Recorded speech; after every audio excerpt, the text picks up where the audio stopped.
नया साल आ गया है सर। पहले 8वें वेतन आयोग पर चर्चा कर लेते हैं, उसके बाद सर बात करेंगे डीए को लेकर।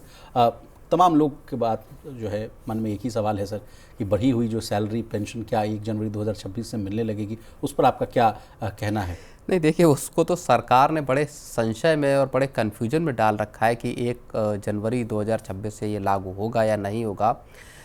कब सरकार उसको लागू करना चाहती है? 31 दिसंबर को ख़त्म होने की बात आ चुकी है कि साहब 7वां वेतन आयोग तो ख़त्म हो गया है।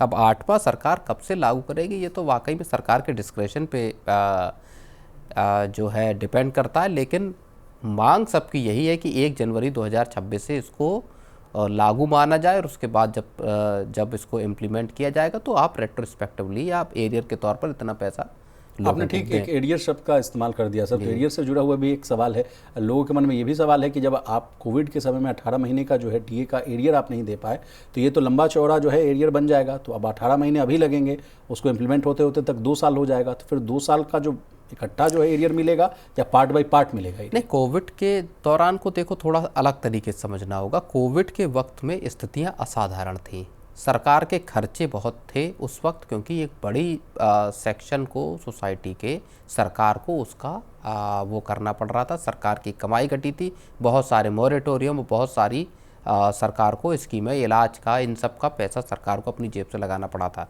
ऐसे में उस पीरियड को अगर हम चलिए वेव ऑफ कर भी दें कि ठीक है आप इस पीरियड का नहीं पैसा दे रहे, लेकिन यहाँ अभी कोई ऐसी विषम परिस्थिति या मुश्किल हालात देश के लिए, सरकार के लिए नहीं, जहाँ पे कि वो इस 2026 मान लीजिए 2028 से तक आपकी सिफारिशें मंजूर हो जाती हैं और इम्प्लीमेंट हो जाता है। तो जनवरी 2028 से अगर करते हैं तो 1 जनवरी 2026 से 2 साल का आपको एरियर देने में कोई मुश्किल नहीं, चाहे 2 किस्तों में या 3 किस्तों में सरकार दे, लेकिन सरकार को उस पैसे को एक तो एरियर के तौर पर देना चाहिए। दूसरा, 1 जनवरी 2026 से जो लागू करने की बात है उस पर भी सरकार को कम से कम अपनी पोजीशन क्लियर करनी चाहिए। व्हाट अबाउट टीओआर से रिलेटेड मीटिंग्स को लेकर?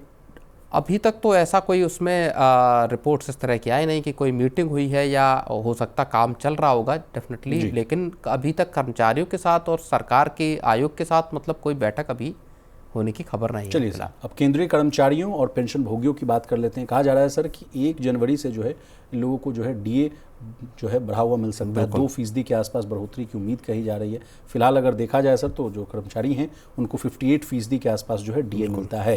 तो ऑल इंडिया जो है कंज्यूमर प्राइस इंडेक्स IW के आधार पर ऐसी तर्क दी जा रही है कि उसमें अच्छी खासी बढ़ोतरी हो रही है, जिसके आधार पर ही गणना होती है सर कि डीए कितना मिलेगा। तो सर 2% का डीए बढ़ोतरी, हालांकि इसको लेकर भी कई रिपोर्ट्स है कि बड़ा कम मिल रहा है। नहीं, बिल्कुल, पिछली बार जहाँ तक मुझे याद है 3% का डीए हाइक हुआ था, जो अक्टूबर के आसपास का जो डीए हाइक था उसमें। अब 2% का डीए हाइक है, तो ओवरऑल मिलाकर अगर हम देखेंगे तो 60% का हाइक हो जाएगा। और चूंकि वो पूरा महंगाई से जुड़ा हुआ, इंडस्ट्रियल वर्कर्स की महंगाई से जुड़ा हुआ पैमाना है, उसके मुताबिक जो निकल कर अगर आता है 2% का है, तो फिर सरकार उसी को मुझे लगता है कि, लेकिन हाँ ये बात ज़रूर है कि खुशखबरी जरूर जल्दी ही दी जा सकती है 2% के या डीए हाइक की खुशखबरी। जी, एक डेटा है सर कि AICPI IW जो है नवंबर 2025 में 0.5 अंक चढ़कर जो है 148.2 पर पहुंच गया है। 7वें वेतन आयोग का जो नियम है वो कहता है कि डीए तय करने के लिए जो पिछले 12 महीने का जो औसत है वो देखा जाता है। इस आधार पर जो है कैलकुलेशन जो है वो महंगाई भत्ते का 59.93% के आसपास बन रहा है। तो इशारा साफ है सर कि जो डीए है वो 60% के आसपास ही मिलता हुआ दिखेगा। और इसका ऐलान जो है, कहा जा रहा है कि ऑस्पिशियस समय जो होता है होली के आसपास जो होता है, त्योहारों के समय, सरकार जो है कैबिनेट में इस चीज़ को लाती है और उसका ऐलान करती है ताकि लोगों को जो है अच्छा बेनिफिट मिल सके। फिर जो एरियर होता है सर वो 1 जनवरी से मिलता हुआ दिखता है, 4 महीने के आसपास का। तो कुल मिलाकर देखें तो अच्छी है बढ़ोतरी है 2% के आसपास का। इस सिप से तो नींद टूटती है, लेकिन केवल जागना नहीं, आगे भी तो बढ़ना है। उसके लिए चाहिए एक और सिप। हर महीने छोटी छोटी रकम की इंस्टॉलमेंट यानी सिस्टमैटिक इन्वेस्टमेंट प्लान से शुरू कीजिए निवेश। लेकिन पैसे बढ़ाने वाली कौन सी सिप आपके लिए रहेगी अच्छी?